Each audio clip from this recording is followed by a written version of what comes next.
Hello, my loves. Welcome back. Let's get into the making of this denim set for a special client. I started out at Fabric House in the Garment District located in New York City, and I just want to say finding denim or the right denim was harder than I expected. I did not know that denim came in so many different varieties, but I was happy to find something that matched the theme that we were going for. We just wanted the nice basic denim color, that old school denim. I got about 3 yards of denim and the quality was top notch. Here I'm just inspecting the denim from the selvage edge just to see how it would fray once I cut it, to make sure I cut it the right way in the correct direction. Then I take my cute needle pin holder, which I love so much, and I begin to place my pattern pieces down from the selvage edge. I did have a fitting prior to this, so these pattern pieces that I'm laying down are for the corset and they are to fit perfectly. So I did create my first proto already, my second proto, and now it's time to cut out all of my pattern pieces.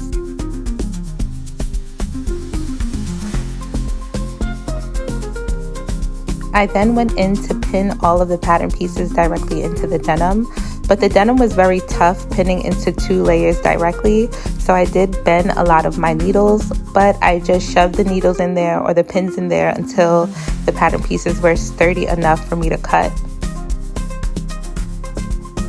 And I do want to say it's super important that when you're pinning your pattern pieces that you're laying the arrow that you see there, that red arrow, that you're laying it straight from the selvage edge. You're going to see in the next clip of what I'm talking about.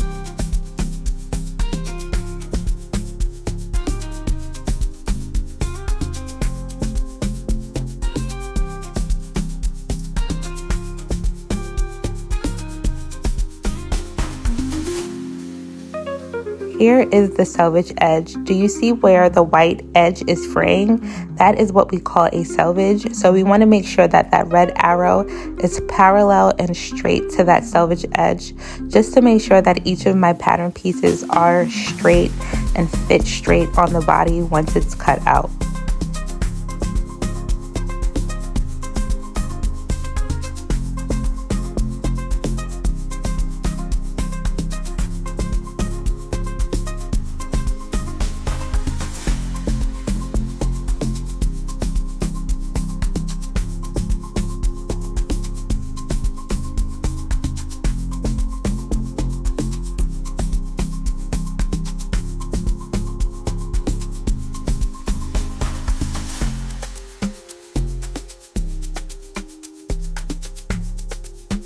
It's important I pin down all of the corners so that they don't lift once I'm cutting it out.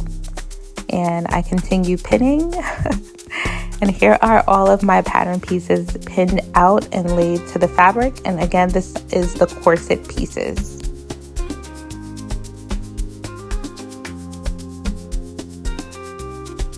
Here I am with my hefty left-handed scissors, which I love so much. And then I go ahead and I cut out all of my pattern pieces exactly as what I cut for the pattern, so I don't leave any extra. I don't leave any seam allowance because the seam allowance is already built into this pattern already.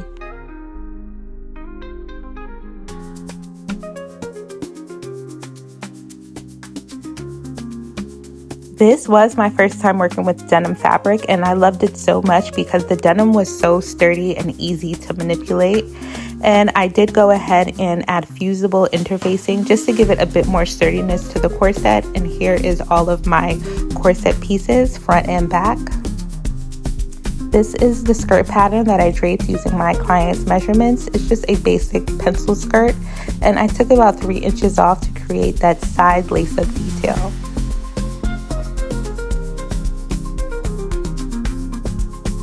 Using fabric chalk, I created lines that were about 2 inches apart, but then I did some that were 1 3/4 inches apart and some that were 1 7/8 inches apart.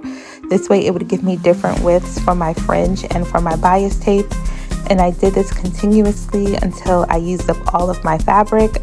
But of course I cut out my main pieces first and then went in to create the rest of the strips. Although this part is super tedious and very time consuming, it's very important that you stick to your widths of your strips so that you don't have any issues when sewing your bias tape or your boning channels. You want everything to look nice and neat. To cut out my strips, I use my automatic rotary cutter. This is listed on my Amazon storefront. Go ahead and buy this right now. This will take your sewing time and cut it in half. I was able to cut through 2 layers of denim fabric, and I cut out multiple layers of strips. I probably cut out, I'd say, 50 pieces of strips in 10 minutes. So this was definitely a great buy and an amazing purchase.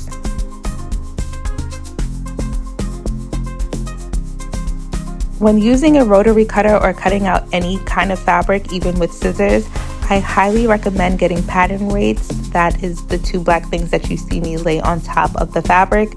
This just holds the fabric in place while I cut, making sure that there's no slippage, that the top fabric doesn't move from the bottom fabric. So definitely invest in some fabric weights as well. This is also listed on my Amazon storefront. And on my Amazon storefront, I am going to list a bunch of tools that I think will help you elevate your sewing and take your designing to the next level.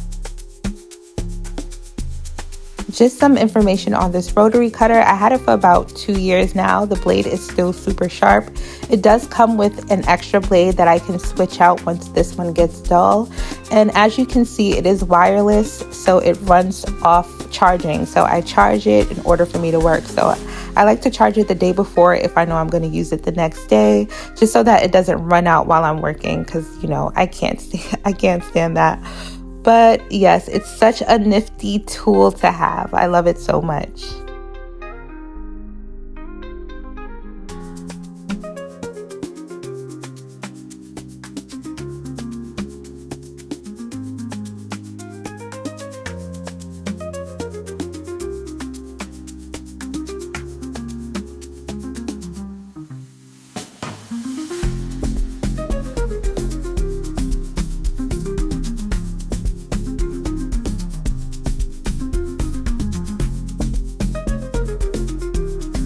Hey y'all, just checking in. I'm still cutting the strips.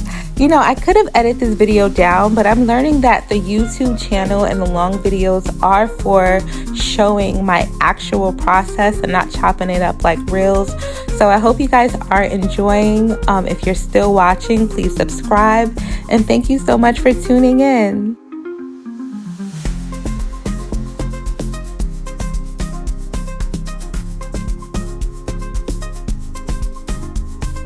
And here are the final results of all of my strips cut. You can see the shorter strips are for the boning channels for the corset. The longer strips that you see here, I'm going to use for the fringe at the bottom. For the corset boning channels, I did take the 2-inch strips and fold them into each other to go ahead and make my boning channels. Look how nice and neat they are. I love it so much. Everything is coming out so cute. So I created about 20 boning channels, and I top applied it to each seam on the corset. You're going to see right here as I lay it down on the seam and I sew down each side just very neatly to go ahead and create my boning channel. And for my sewing machine, I am using my heavy duty Juki DDL 8700. Before sewing this look, I did so much research on needles and what's the best needle to use. So at first I did try the heavy duty needle, but that just tangled everything. My bobbin wasn't working. So if it ain't broke, don't fix it. I just stuck with my 9014 needle. But I did change my thread colors. Instead of using just one navy blue thread, I did mix it with navy blue and gray to get me that mixed denim thread. And that was perfect for the top apply stitching because the navy was too dark and the gray was too light. So once I mixed the threads together, it was perfect. And please do not forget to back tack on your boning channels or they will unravel. So here is what it's looking like. All of my boning channels are the same widths from left to right. And I just continue top applying the boning channels until all of the seams were covered on the corset.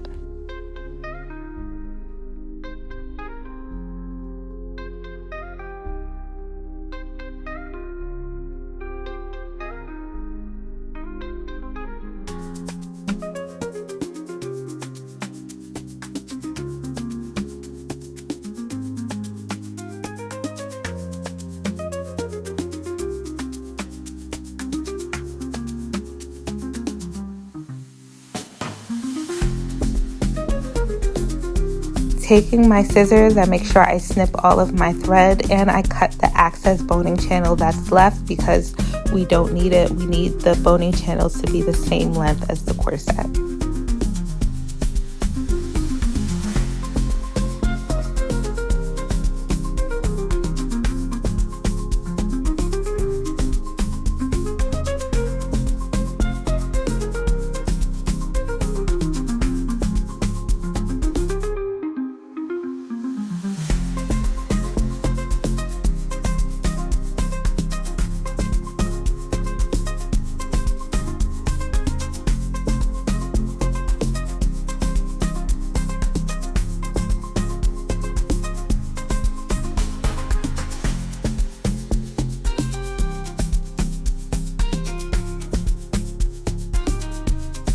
So I used 2 rows of plastic boning and I inserted it into each of the channels to create the structure in the corset that I needed.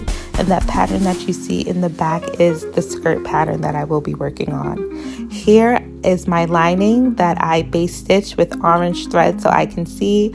I cut out the lining using the same pieces as the top corset. That's just because I want the inside of my garment to be nice and neat and look professional.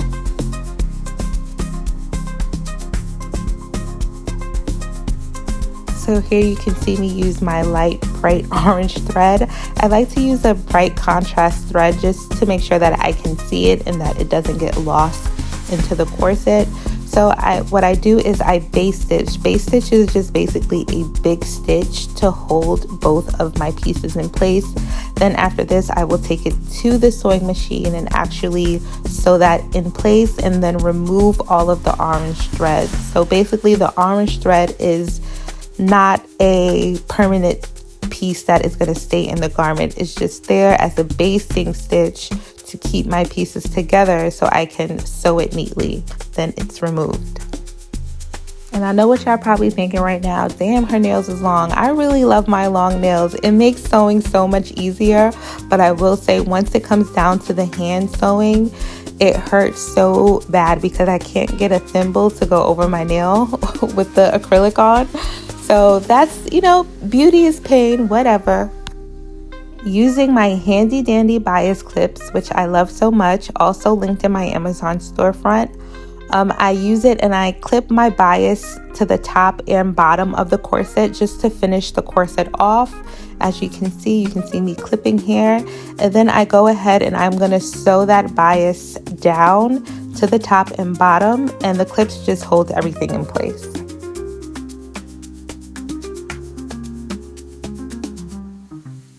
My next toy that I'm unboxing here using these sharp ass scissors, I'm unboxing my hole puncher. It's actually a grommet kit. You can see I freaking cut myself using those sharp ass scissors. I'm okay, don't worry. So this is my grommet kit that I'm using. It's perfect for this order because normally I used to pay to go and get my grommets put in, and now the kit is saving me so much money because I can do it on my own. Go watch my assembly video that I posted on my shorts so you can see the full unboxing. So after lots of prayer, yes, I had to pray so much using this because remember, I'm using the grommets on a finished product. So this corset is already sewn, it's already completed. One mess up means I fucked it all up. So I wanted to make sure that I knew what I was doing. So I did go ahead and test it out on some pieces first before I went ahead and used it on the actual corset for the client. And you see, as you can see with the little just bare flex with the muscles, I applied lots of pressure, making sure that the grommets are secured, and then I pop out the excess fabric and everything came out so cute. I'm going to grommet everything. You guys prepare to be sick of me with this grommet kit. So for this, I kind of just eyeballed. So I put grommets all in the bottom in each panel of the corset. Then I put them all on the side seams and all on the bottom hem of the skirt. And then I went ahead and did the threading detail with the fringe, and which was so cute. I think this detail just added a little to the look, you know, because details are everything. So I did this to the bottom of the corset and the bottom hem of the corset. If it was up to me, I would have did it all over, but my client, she didn't want it everywhere. but it was such a cute detail to add, and I just went in and I threaded everything through the grommets, as you can see. And just like everything else, my beautiful people, you want to make sure that you're taking your time when doing this, because as you can see, it will get tangled. And I just secured this to each side of the lining just so that it was one full piece with the corset. So I really love this tie detail so much, and I hope you guys enjoy it too.